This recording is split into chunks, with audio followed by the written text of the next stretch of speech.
Hello, my dear friends. This past week, I was at the Blum wedding, and I was sitting at the chuppah, and all of a sudden, there's this shiny object that's going overhead. And I was so intrigued, I took a picture. Here you can see, here's the object up here. This fellow here was apparently very intrigued, and his neck is craned to see what that is. I'll bring it a little closer to you. You probably know that that is a drone that the photographer was using to record everything that was happening at the chuppah. Sitting next to me was Avi Meza, who besides being a terrific singer and entertainer, is also a rabbi's son, and his father was Rabbi Joseph Meza, Zechrono Levracha, a terrific individual who gave wonderful drushes. So like a true rabbi's son, Avi said, wow, this is perfect material for a drasha, because imagine if a person thought that there's always a drone in the sky recording everything that we do and watching all the time. Who would commit any averes, any sins, any crimes? And this is actually exactly what it says in Pirkei Avos. Avi and I discussed afterwards. It's a mission in Pirkei Avos. The mission says, Rabbi Yehuda Nasi says, "Histakel b'shlosha dvarim ve'ein ato bali de'avera." Think about three things, and you'll never do an avera. What are those three things? Know what's above. Ayin Ra, there's an eye that sees all the time. V'ozen shamas, and there's an ear that hears all the time. That's not the eye and the ear of the drone. It's not a visual and audio record. It's the Rebbeinu Shalom. The Rebbeinu Shalom is watching, and the Rebbeinu Shalom is listening. V'chol ma'asecha b'sefer nichtavim, and everything is permanent. There's a permanent record. It's all written down. Everything that we do is written down. And if a person would think about that, a person would never do an avera. And this is a terrific thought for the Yom Noraim, which is fast approaching in another 2 or 3 weeks. And because one of the core elements of the days of judgment is the fact that everything that we do is permanent. There's no such thing as had happened years ago, 10 years ago, 30, 50, depending how old you are. It doesn't matter. Everything is recorded. Everything is recorded and written down. There's a visual and an audio record of every single thing that we do. It's reflected in the Nisana Tokef, one of the most moving parts of the davening on Yom Noraim, where it says, "V'chosei v'chosei v'sofer umona." God, He writes everything down and He seals it and He counts it. Kol hanishkachos, everything that's forgotten. Part of the Rosh Hashanah davening is zichronos. It's God remembers kol hanishkachos, everything that we forget it, but God doesn't. God has a record. V'siftach sefer zichronos, and on Yom Noraim, God opens up the book of memories, the history of our lives. Umeyelu b'yikarei, and it reads on its own. It reads aloud the things that we have done. V'chosim yad kol adamo, and the signature of every person is there. Every person signs off on what it says in God's book of the Sefer Zichronos, the history book of our lives. And that's a tremendous impetus to do tshuva, because what's amazing about tshuva is that tshuva is able to reverse the past. It eradicates, it erases things that we did in the past. With tshuva, you could clean the slate.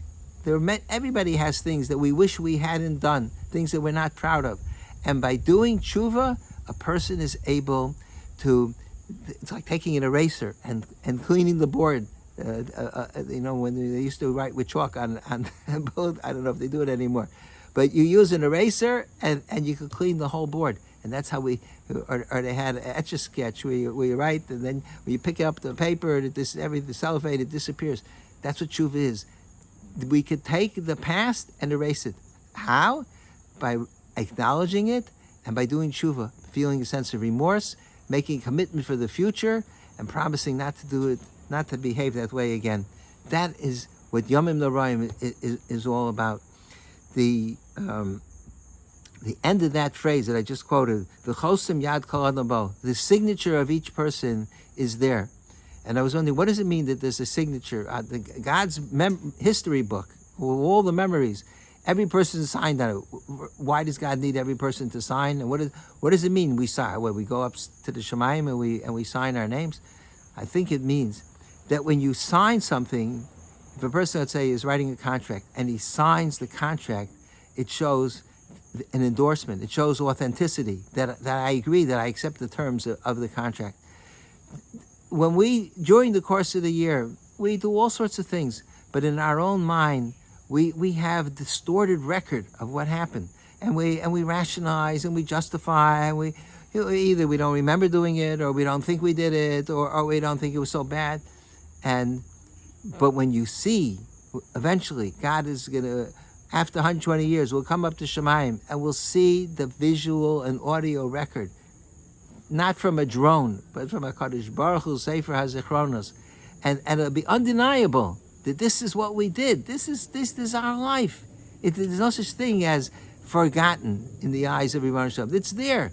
So then we will sign off. That means to say we will be forced to authenticate that, yes, that's exactly what happened. There'll be no denying the validity of the past. This past week were the presidential debates between Vice President Harris and President Trump. Every single word that they said was scrutinized by people all around the world. Everything was dissected. And there were these fact checkers, and whether they were biased or not biased, but the fact checkers were able to check facts on the basis, they didn't always do it in an accurate way, but you could check the past on the basis of written records, statements that people made. There's videos and written material, things that people did or said years ago, and therefore you can't not deny the past. And that's exactly what Yom Noraim is all about. You can't deny. Chosem kol yad adam bo. Everybody has to authenticate, and you can't fumfer. You can't say, it's not really exactly. It's there, but we have an opportunity to modify the past. In this week's parsha, I spoke about this 2 weeks ago, but I want to just mention it again. The Chumash says that if you see an ox, Gosira shor achicha, you see an ox that's lost on the road, and so an ox, the big animal, and you see it. So there's a mitzvah of Hashavas Haved. You have to return the ox to its owner. So the Chumash says, "Lo sucha l'sam," don't hide. And Rashi says, "What does it mean? Don't hide? How do you hide? It means don't close your eyes." So what does that mean? Don't close your eyes. What will help to close your eyes? The person already saw the ox. It says, "Lo sira shor achicha." You saw the ox. So what does it mean? Don't close your eyes if you already saw it. It means, in your mind, don't pretend as if you didn't see it. And that is, a human being has the unbelievable capacity to deny reality. And the ox is standing there, and a person could justify in his mind, I don't have to return this ox to the owner. It's too much trouble. I didn't really see that ox. What ox? What are you talking about? That's how human beings are. So the Chumash says, Lo sucha l'salim. You cannot do that. Don't hide from the reality. And that's what Yom Noraim is all about. Lo sucha l'salim. Don't pretend, don't make believe that the past did not happen, because it's irrefutable. The Rebbeinu Shalom has the record. And the record is even better than having a drone in the sky. And I think that's something that we should take to heart this time of the year as we prepare for Yom Noraim. We have an opportunity to do tshuva. We don't have to wait till Rosh Hashanah and Yom Kippur to do tshuva. You could do tshuva before, and tshuva beforehand is much more powerful than tshuva, because when you're down to the wire and you do tshuva, so that doesn't mean so much. If you do it in advance, it's more meaningful. Let's think about our behavior in the past, whether it's this past year or the past decade or past 5 decades or whatever. Let's recognize that there's things that we did. We're not tzaddikim. Nobody's a tzaddik. But everybody has the opportunity to do tshuva and to modify and to change and to eradicate and to improve. And by doing so, and by remembering that the Rebbeinu Shalom is watching everything that we do, that will change our lives. The first sif in Shulchan Aruch is the Ramah writes, the Moshe Islish, Shivisi Hashem Unegdi Tami Zeh Kol Gadol Torah. Placing Hashem before me always. That's a great principle. Zeh Malos HaTzadikim. The tzaddikim do that. The tzaddikim live with the Rebbeinu Shem in front of them at all times. It's just God is always there. We go through life most of the time. We think it's like Adam and Chav in Gan Eden. They were hiding, and they thought they could hide from after they ate from the Eitz Hadas. They were God called out, Ayeka, where are you? As if to say they thought God didn't know where they were. But that's human fallacy. And tzaddikim recognize Shivisi Hashem and Negdi. You place God before me. It's something to work on during the remaining days before Yom HaNoraim. That God is present all the time. And next time you see a drone in the sky, or you walk by somebody, almost everybody has cameras now at the houses, and the street lights have cameras, and wherever everything is being recorded. Next time you observe that, let's remember, Chol ma'asecha b'sefer nechtavim. Everything is recorded, and as a result, lo sulcho l'salim. There's no way, there's no escaping the reality of what has happened.